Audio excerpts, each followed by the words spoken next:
Le, woi.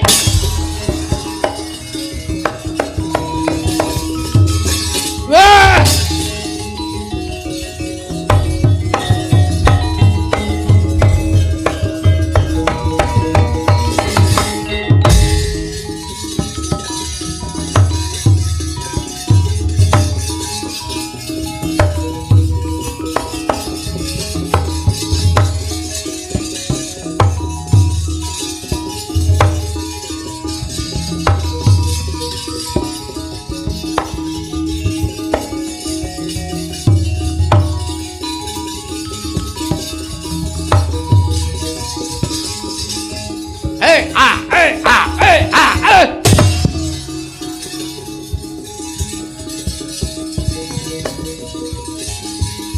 Ayo ayo ayo ayo ayo ayo ayo ayo ayo ayo ayo ayo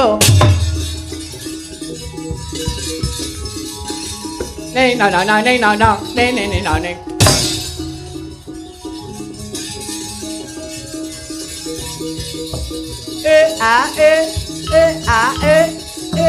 ora kena ora kena ora kena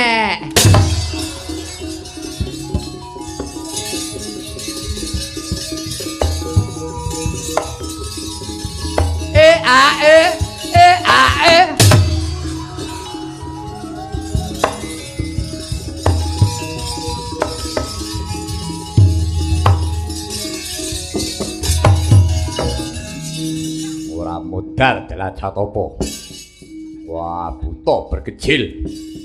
Gilani. Kalau iblas ora nganggo awer-awer. Wujude kaya ngono bangsane apa kuwi. Wah. Buta sing rupane kaya Bagong kok ya enek.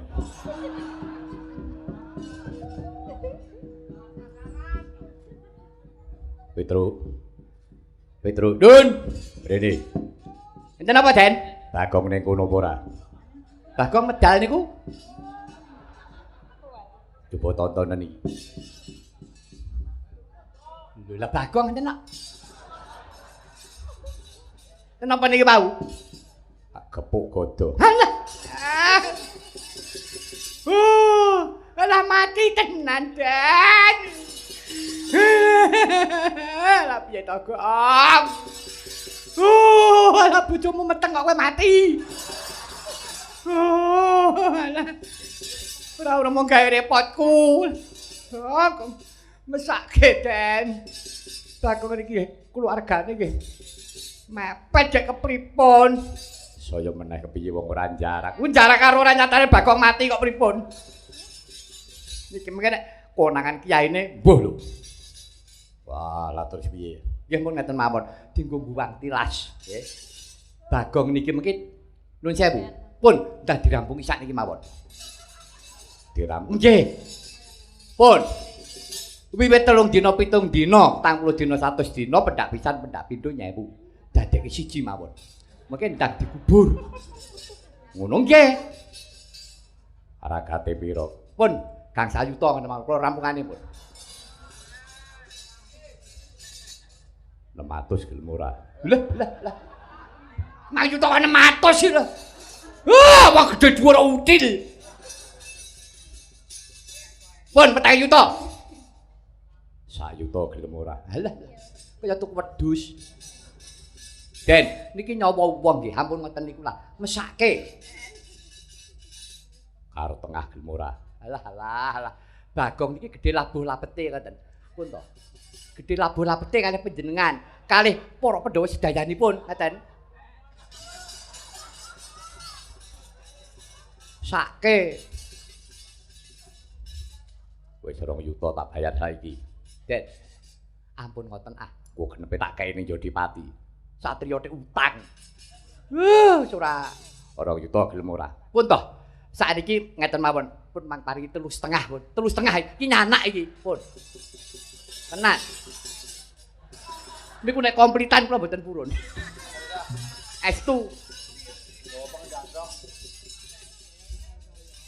2,5. Lah 3 yuta pun, 3 yuta pun. 3 yuta.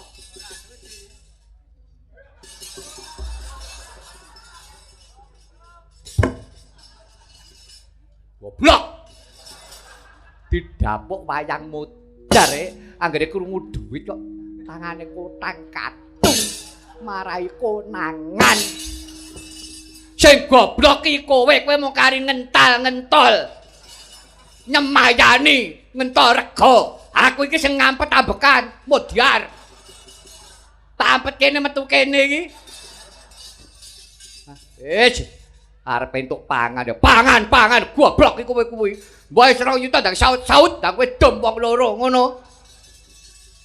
Ngenyang. Sirku kuwi, sirku bareng ora mangan kabeh ngene piye. Pun Den, pun 2 yuta nggih pun kajenge. Nek kepepet 1 yuta kula pun purun. Ora sudi Bagong urip. Gong, apa tak pateni Gong. Iki supaya oh alah arep ngarap semono kok ngarap patir sedulur. Gong, tangi lho Gong kuwi. Wah! Ayo yo.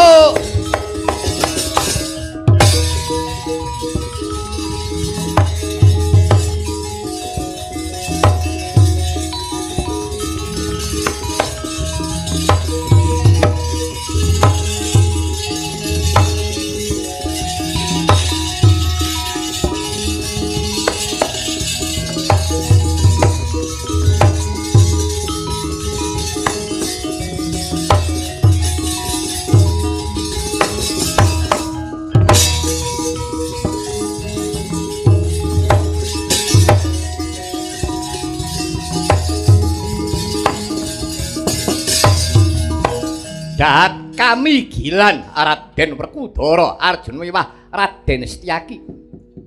Kawibuhan sedaya para wadya bala samya miris angulati kridane raseksa Candha Birawa.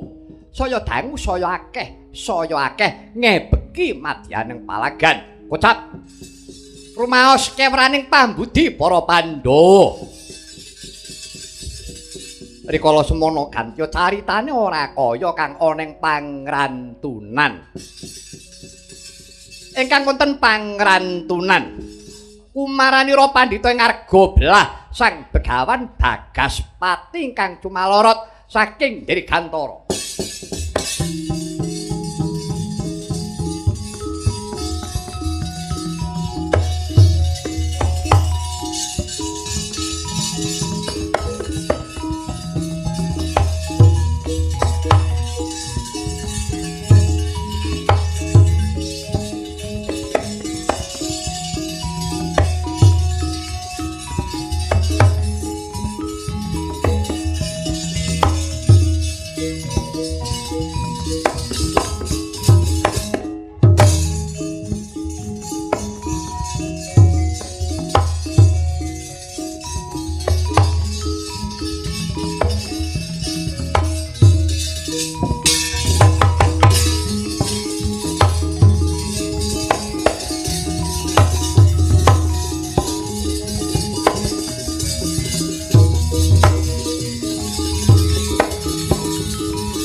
Risang moyekti sawusing semeti mungguing patrabaan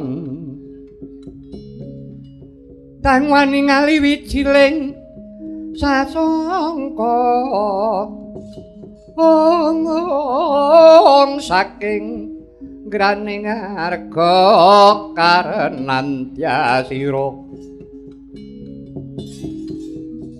Karnantyasira lonang ngandika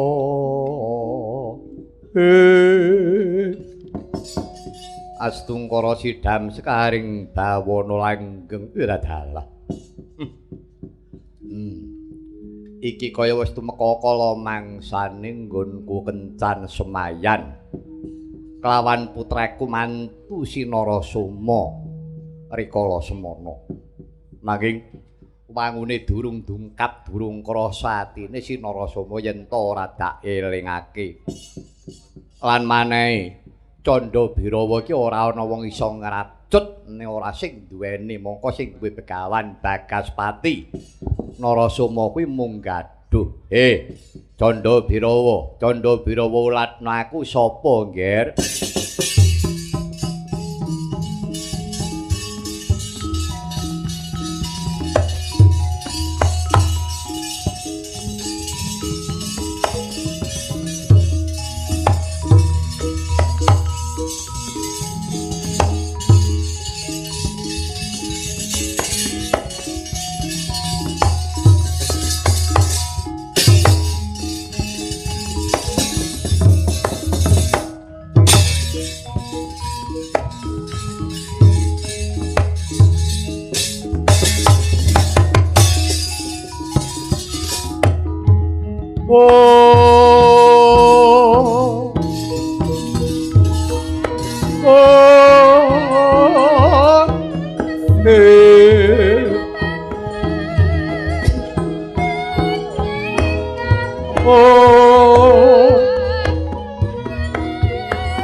Kados pundi Rama, kula sampun boten kiyat, kula sampun boten kraos momong kaliyan ingkang putra mantu Raden Narasoma Nggih Prabu Salyapati.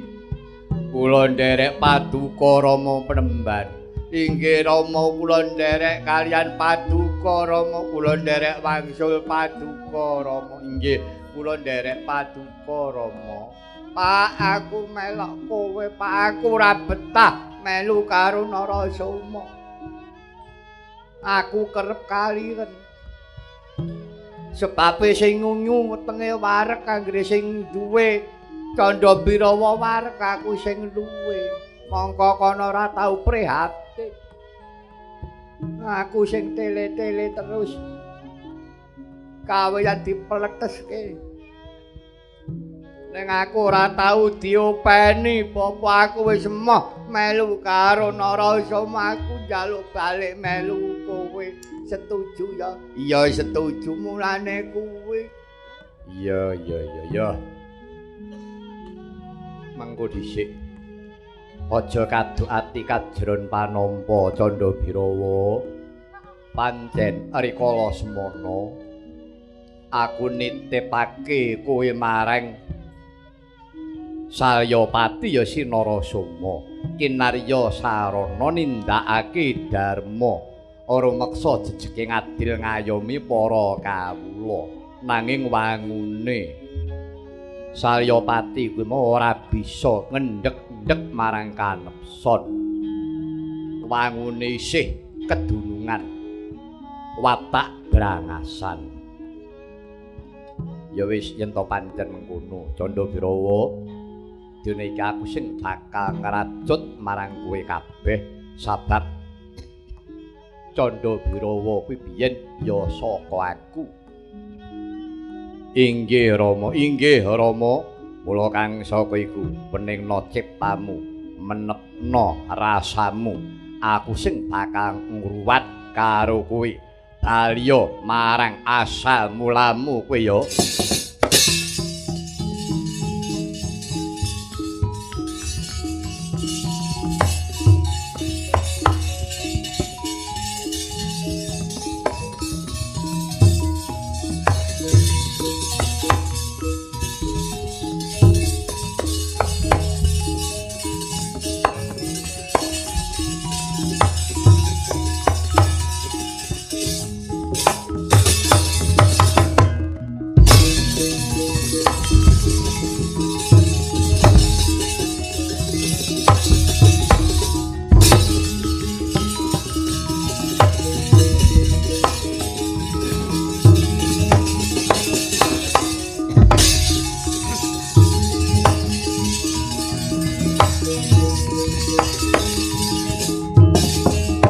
Kocap kadarita kaya ta mangkono. Rikala semana ica saking Pandulu karana kabesmi kelawan Nala Hakni ya nalakni. Nala tegese ati, Hakni tegese geni. Geni panasing ati. Rikala semana kinarya nyampurnaken Candha Birawa. Ica saking Pandulu Candha Birawa padhang jinglang madyaning palagan Sigra merpeki Sang Senopati Agung Prabu Salyapati nggih Begawan Bagaspati.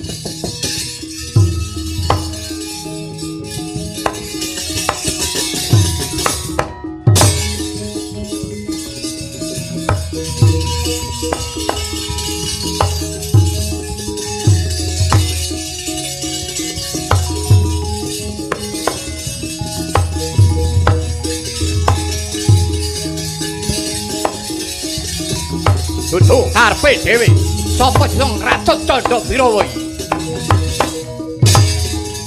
Amuk Sramrata Jaya Mrakayo tanding ana kridaning Natamadharaka Prabu Salyapati.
Ya jagat Dewa Bathara ya jagat Pangestungkara.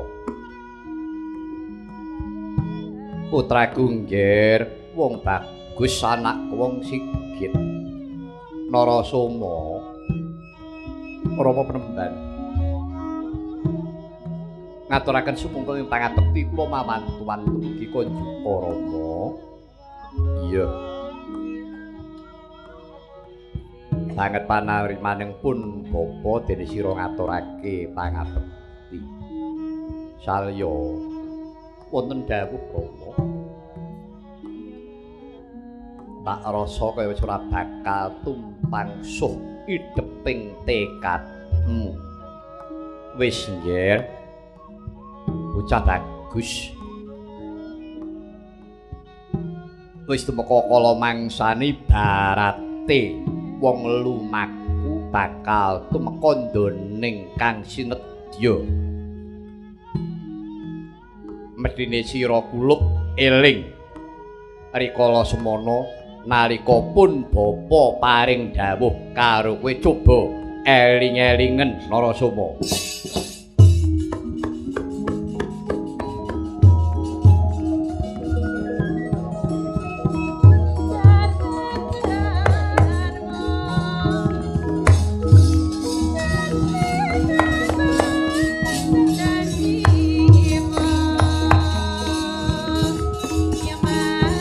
Oh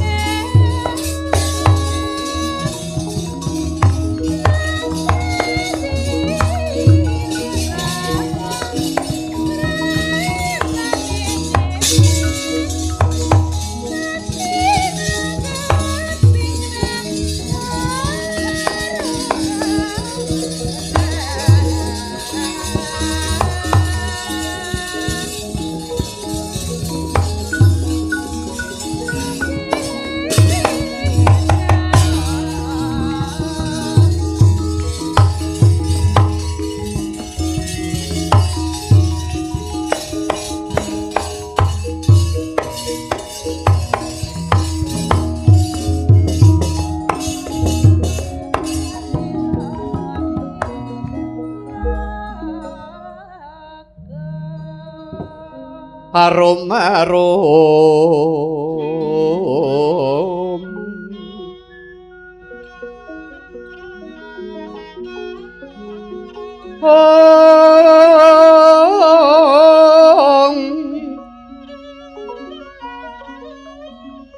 lumrang kang sekar gadhong menyang Sri Gading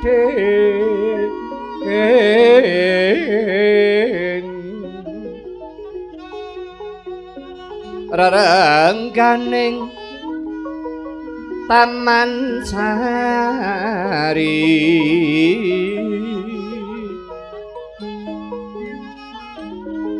oh arom-arom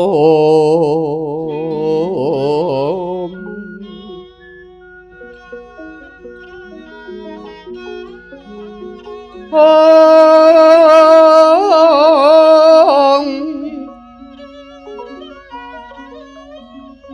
lumrang kang sekar gadhong menyang Sri Gading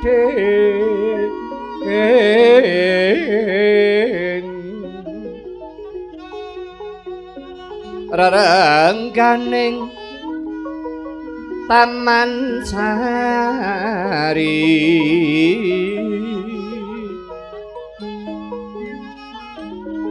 oh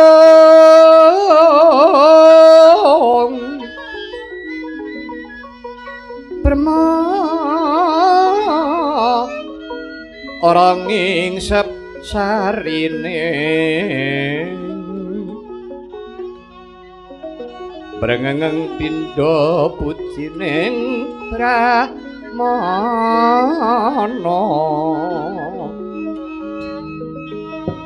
mangsa santi jaya jaya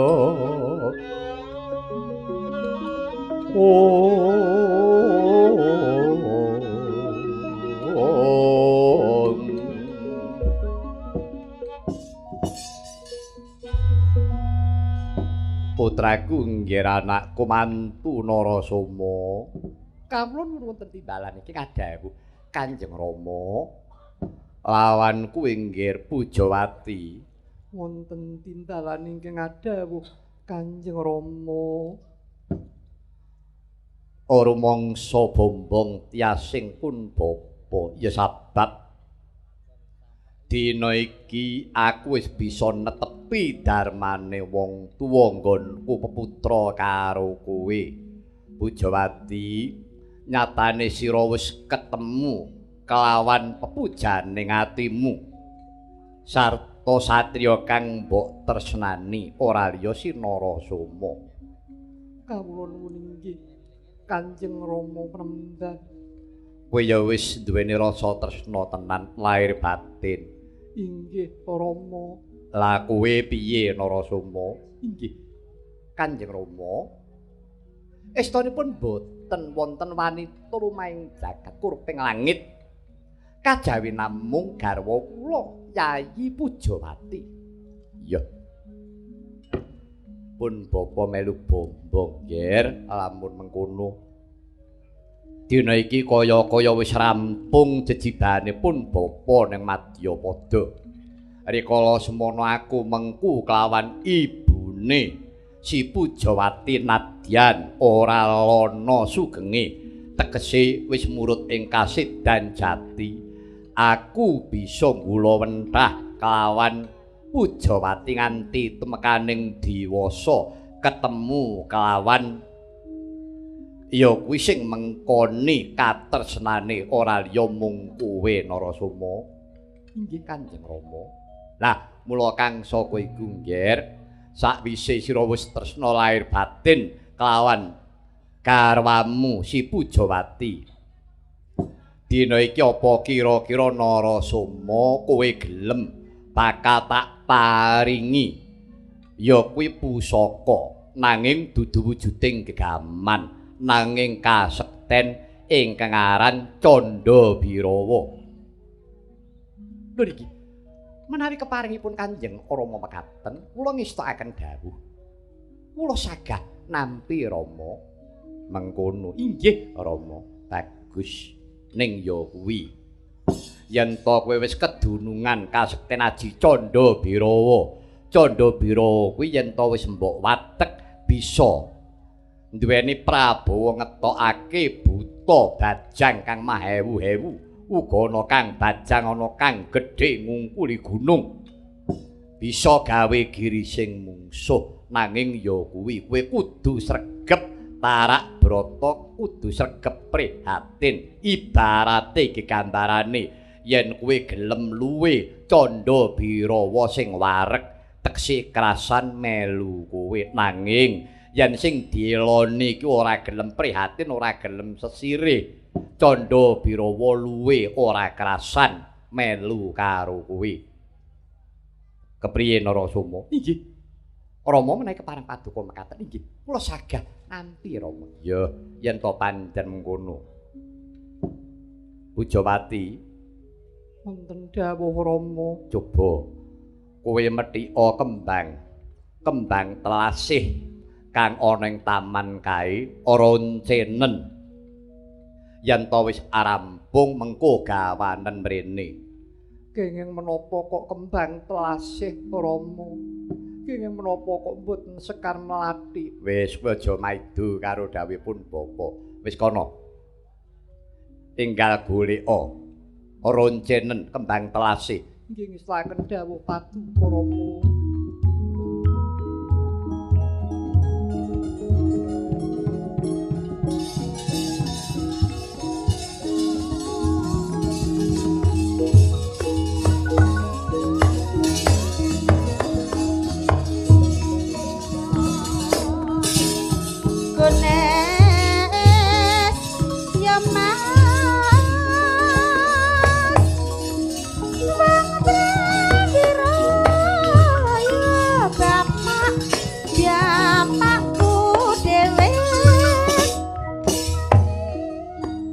Narasoma wonten dawuh Rama weningna ciptamu menepna rasamu nggir Candha Birawa bakal tak paringake marang kowe. Inggih Rama. Ngestakaken dawuh wanti-wanti welingku ya nggir yen kowe wis gelem nampa aji Candha Birawa kowe tak perintah apa wae kudu manut nyendikane. Sagu inggih sagah Rama. Dan dawuh menapa kemawon badhe kula estakaken. Ya. Ayo, dene iki ngeningake cipta nuwun marang purbaning Bathara.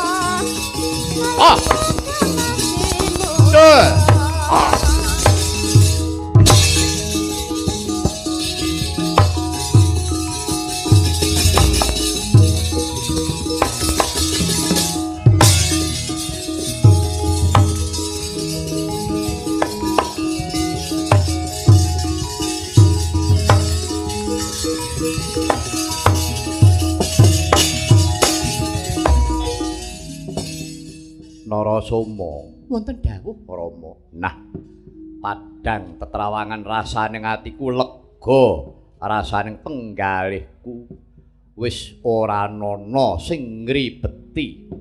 Inggih, Rama.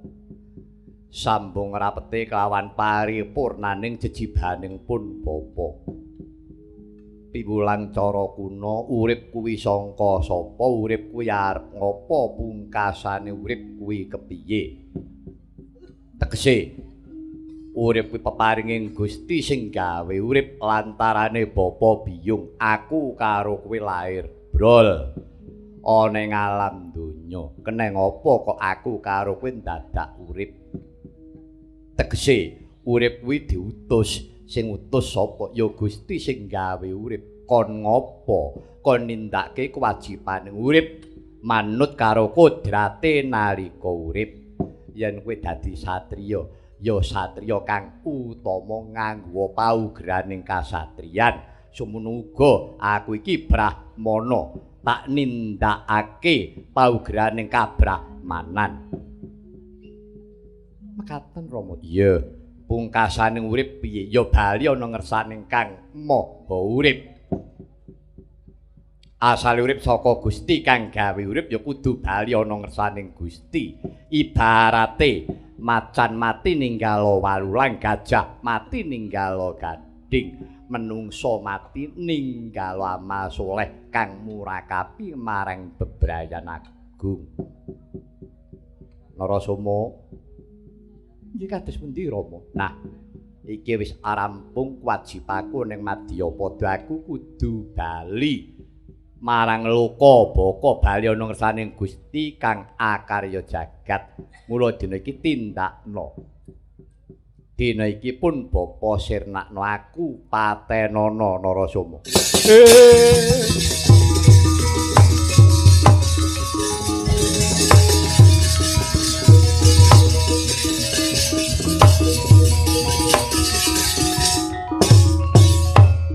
aduh Rama, Kanjeng Rama. Dosa menapa ingkang kula sandhang Rama? Menawi kula ngantos nyirnakaken kaliyan Paduka Rama Premban. Narasoma, Wonten dawuh nalika ngarep pun Bapa wis paring dawuh, yen kowe gelem nampa Aji Candha Birawa tak perintah apa wae kowe kudu manut. nanging kena boten kedah kadhawuhan nyirnakaken nyedani Paduka Kanjeng Rama Premban. Dosa menapa ingkang kula sandhang Rama? Narasoma, kowe dosa iki nek sing karep mateni iki kowe. Nanging sing karep mati kuwi pun Bapa jalaran wis rampung pakaryanku ana Madyapada. Mboten Rama. Menawi tetela mekaten sampun, dinten menika kula aturi mundhut pangsa Candha Birawa. Kula aturi mundhut. Lho, kowe kuwi satriya lho, dudu bocah angon. Nalika ing ngarep pun Bapa rak wis wanti-wanti paring dawuh. Satriya kuwi yen wis ngucap sepisan kudu ditindakake ya ora. Rikala semono kok rak wis sago tak perintah apa wae. Kowe kudu ngestakake dawuh keneng apa karep endo. Bakal ilang jiwa kasatriyan remeh lalakon tindakna Narasoma. Aduh Rama, Kanjeng Rama. Kula lajeng kados pundi Rama? Wis aja wasmelang rasane atimu. Nyoh pusaka agemipun Bapa ingkang aran Kyai Udan Mas. Tak paringake karo kowe nggonen srana tampanana. Wis dina iki epek-epekipun Bapa iki gariten nganggo pusaka Udan Mas iki. Iki ingkang minangka dadi sarana pun Bapa bali marang loka baka. Inggih, Rama. Mestakaken dawuh Paduka Kanjeng Rama. Aduh, nanging kados pundi Rama? Wis aja walang tumulih. Tindakna Narasoma. Tindakna. Inggih Rama.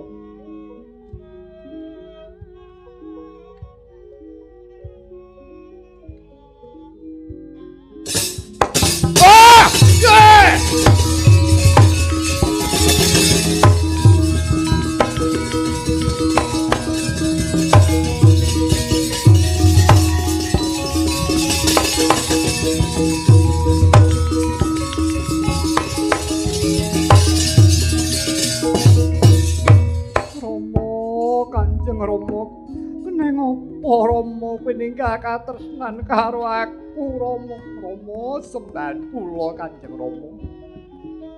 Sedaya lepat kula diagung pangaksama paduka Rama. Layak Kanjeng Rama. Kowe dawuh supaya aku iki ngronce kembang telasih. Tekse telasih wis entek asihmu kowe mung kanggo pralampita yen to bapa kowe bakal ninggal karo aku bapa. Kanjeng Rama, aku kepriye Rama? Rama. Mula lajeng kados pundi Kanjeng Rama? Kocap rikala semono kaya ana gaiping Gusti kang akarya jagat. Ica saking Pandulu Kunarpaning Begawan Bagaspati.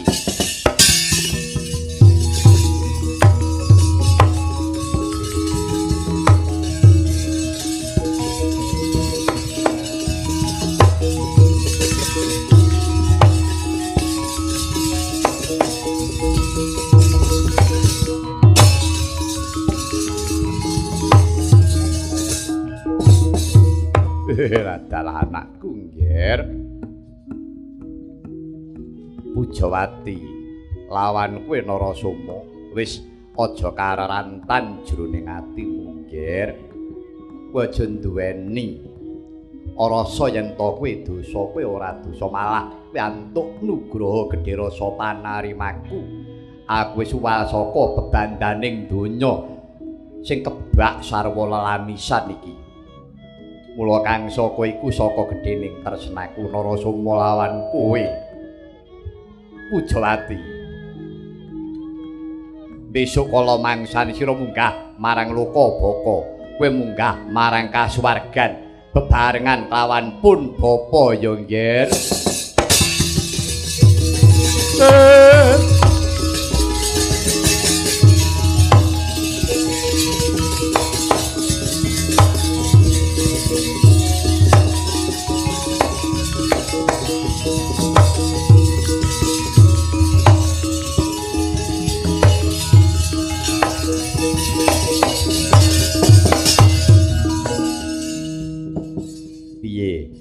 Salyapati eling inggih Rama.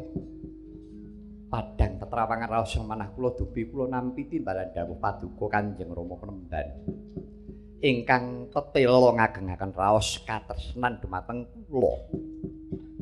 Ngantos paduka Kanjeng Rama paring dawuh ingkang kados mekaten. Inggih. Lajeng kula kedah kados pundi Rama? Mengkene ya nggih. Supaya ora ngribeti balimu marang Lokabaka. Aracuten sedulurmu papat ingkang darbecah ya ireng abang kuning putih cahyane luwamah amarah supiyah lan mutmainah kipatna supaya ora ngribeti balimu, supaya kowe bisa pasrah kanthi rila legawa lair trusing batin. Menungsa iso pasrah kanthi rila legawa jalaran wis bisa ngipatake bab perkara rasa kamurkan papat mau. Mekaten Rama. Ya. Mengkono kahanan apa wae tampanana kanthi legawa ya kuwi margane nggonu bali marang alam kasidan jati. Inggih Rama kula seraken dawuh paduka Rama.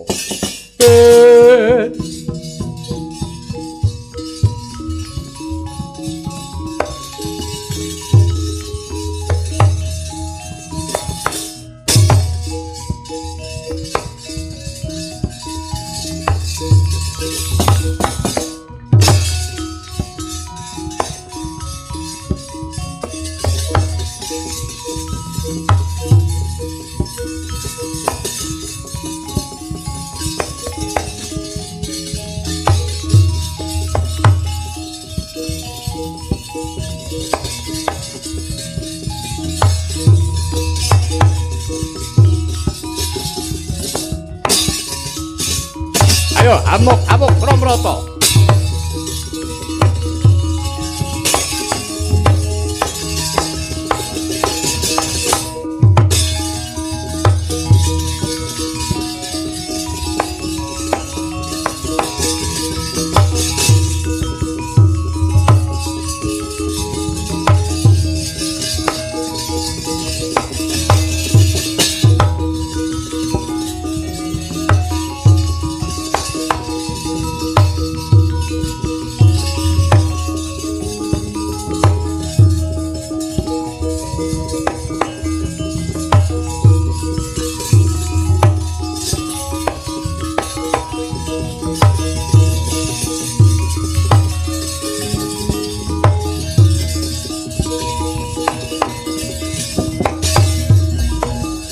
Mian siswa matur marang Riseng Mahayagi. Sang Wipra kadiparan karsaning Wangodipati. Kembar, wonten timbalan iki kadhawuh Koko Prabu, wonten dawuh Koko Prabu. Rikala semana wanti-wanti dawuh pangendikaning pun Kakang marang Siadi. Mbok menawa Kakang Badranaya ya wis paring dawuh karo kowe. Rikala semana pungkasane ingkang wa Paman Prabu Salyapati paring dawuh priye? Piye Yayi? Kados pundi? Dawuh pangendikane wa Prabu Mandaraka sing pungkasan piye? Kula kesupen Kang Mas. Ayo. Lali kepiye to? Sing pungkasan paring dawuh apa sakelingmu piye? Inggih.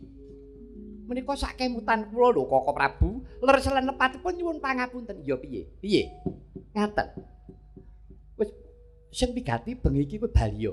Baliya, Kembar. Kowe baliya. Sesuk-esuk wae plethek ing surya. Kakangmu Puntadewa kon maju ana madyaning palagan.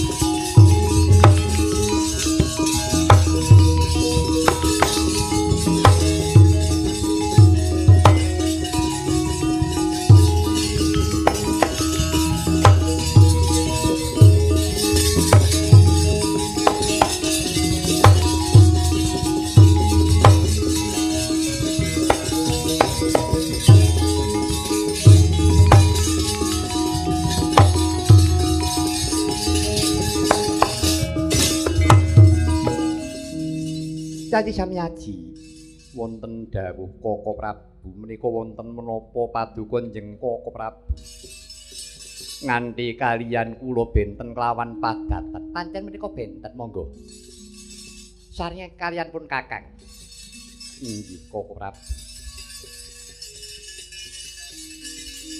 keparengipun Kakang matur dhateng paduka Yayi Prabu inggih wonten menapa Koko Prabu namung saderengipun Kang Raka lepat nyuwun pangapunten nggih Yayi mboten dados menapa Koko Prabu Yayi Prabu lebeting perang menika kepengin menang menapa kawon kepengin menang apa kalah menawi kula dipun keparengaken matur Koko Prabu menang kalah kula namung pasrah kaliyan Gusti ingkang akarya jagat angel nek kaya ngene iki.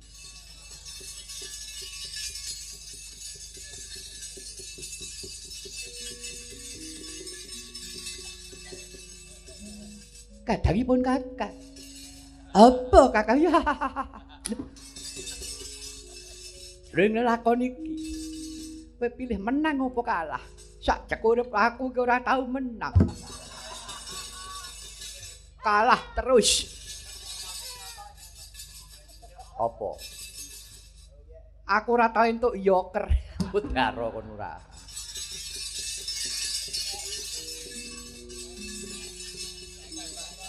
Yayi Prabu. Wonten dawuh Koko Prabu. Ngaten.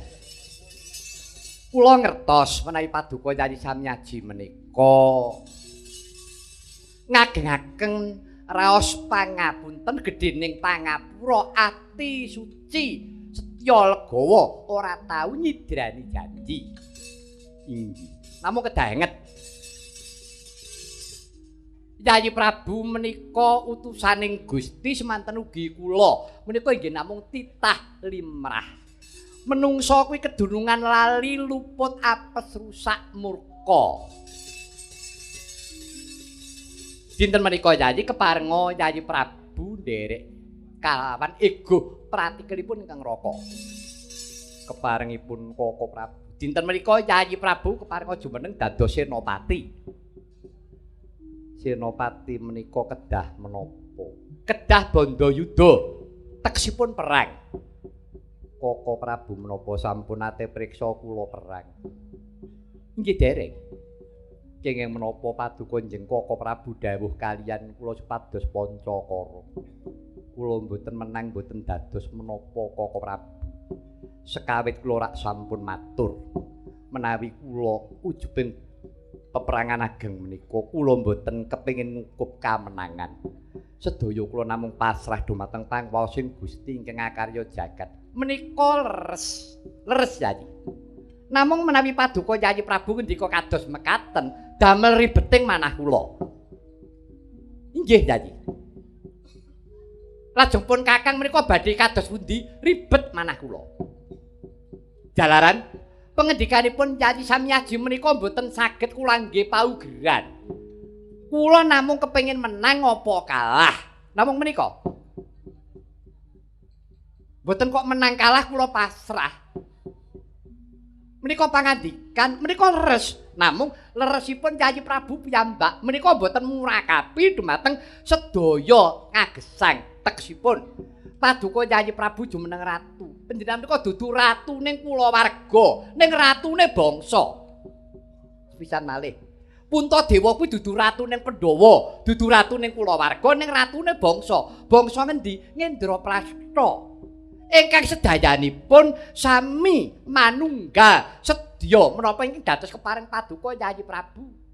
Lah nek ratune dhewe nganti ora bisa dicekel pangandikane. Iki ngalor apa ngidul ngetan apa ngulon ki ora cetha. Lah iki kados pundi to Yayi? Kula ingkang minangka dados pamong, ribet raos yang manah kula. Namung menawi paduka Yayi Prabu ngersakaken ngaten monggo. Namung mangke menawi wonten menapa-menapanipun sampun nglepataken kaliyan pun Kakang. Keneng apa lelakoning Pandhawa kok kaya ngene kresnane piye? Kula Yayi ingkang kenging. Nanging nyatanipun Yayi Prabu boten saged kangge paugeran. Dos pundi?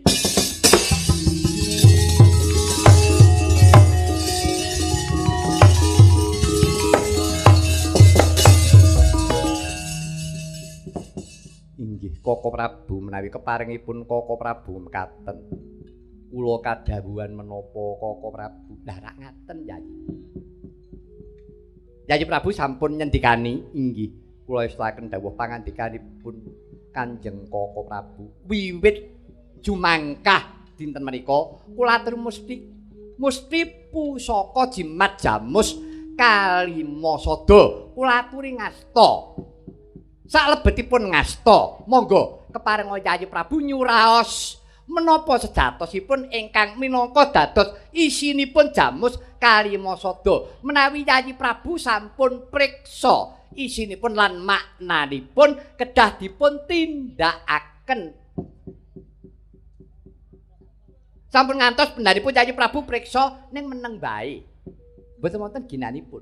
Menawi sampun ngertos piwulangipun jimat jamus Kalimasada, wis ngerti tenan, monggo dipun tindakaken. Menika mangke badhe saged priksa menapa ingkang dados dayanipun jimat jamus Kalimasada. Mekaten Koko Prabu. Inggih, Yayi.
Marga Sang Prabu Puntadewa maos suraos sing weda suci jimat jamus Kalimasada tan wonten ingkang sinembah amung Gusti kang akarya jagat miwah utusane minangka sarana minangka dadya sarana nderekaken muksanira ingkang wana teng Mandaraka Sang Prabu Salyapati.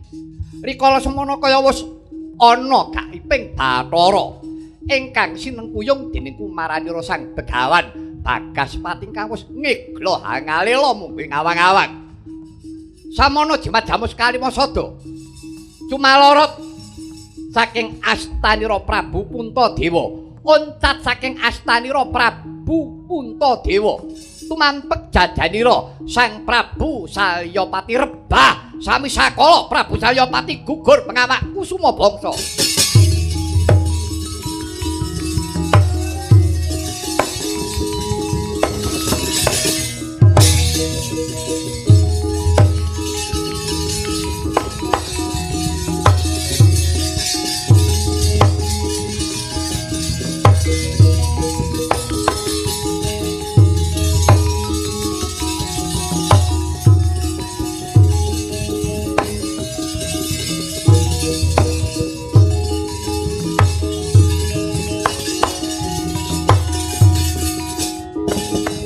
Yektine wis kinipatake hawa sekawan. Cahya temengabrit jenar kelawan seta ingkang wis oncat saking hangganira Sang Prabu Salyapati mung kari hanggana raras pasrah marang panguwasaning Gusti kang akarya jagat. Sinartan lumaraping pustaka jamus Kalimasada nampek jajanira Sang Prabu Salyapati rebah sumampir bak ing kreta gugur pengawak kusuma bangsa.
Kreta nenggih Sang Prabu Salyapati ingkang wis gugur wonten madyaning palagan. Kocap mangsuli cariyos sing ajeng ingkang tinilar wonten jroning paguringan nenggih ingkang garwa kusumaning ayu Dewi Setyawati Endang Pujawati ingkang wis nglilir saking Denira Sari kadherekaken kawan ingkang abdi mban Sugandini sumusul kawan ingkang raka Sang Prabu Salyapati nganti lampahira ateteken putungan tumbak karana nyabrang marus tegese nyabrang banjir getih nganti kablesek-blesek bangkening manungsa niwah bangkening turangga ingkang warsuh dadi sawiji kusumaning ayu Dewi Setyawati saben-saben ana kunarpa den tamatake liniling pansayekti dudu ingkang Raka Prabu Salya saya dangu saya caket wonten kreta wonten wujuding kreta ingkang rikala semana ana Narendra ingkang sumampir bak ing kreta nenggih ingkang Raka Narendra Mandaraka Sang Prabu Salya kagiat guru pekasan jrit ajlih Sang Dewi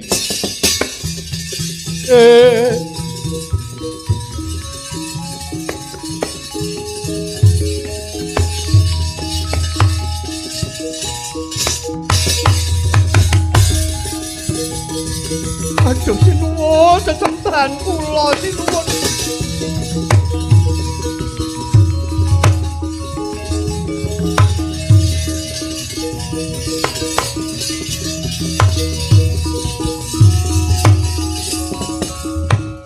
Sinuwun sesembahan kula Kanjeng sinuwun pepunden kula. Rikala semanten kula ngedhawa pangandikanipun sawargi Rama Peremban Begawan Bagaspati. Tetela nedya minggah ing loka baka sesarengan kelawan panjenenganipun. Sinuwun kula boten saged kantun paripaksa kula nderekaken patuko sinuwun. Sugandini karya mukti wibawa mban Sugandini dongakno aku ya Sugandini. Oh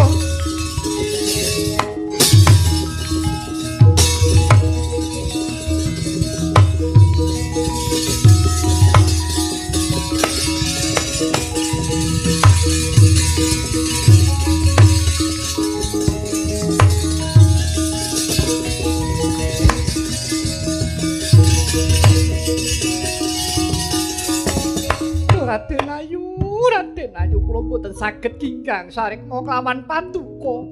Sangetangken patuko tresnani kelawan sinuwun Prabu. Salya pati semanten ugi kula boten saged kantun Sang Dewi. Paripaksa kula ndherekaken patuko Sang Dewi.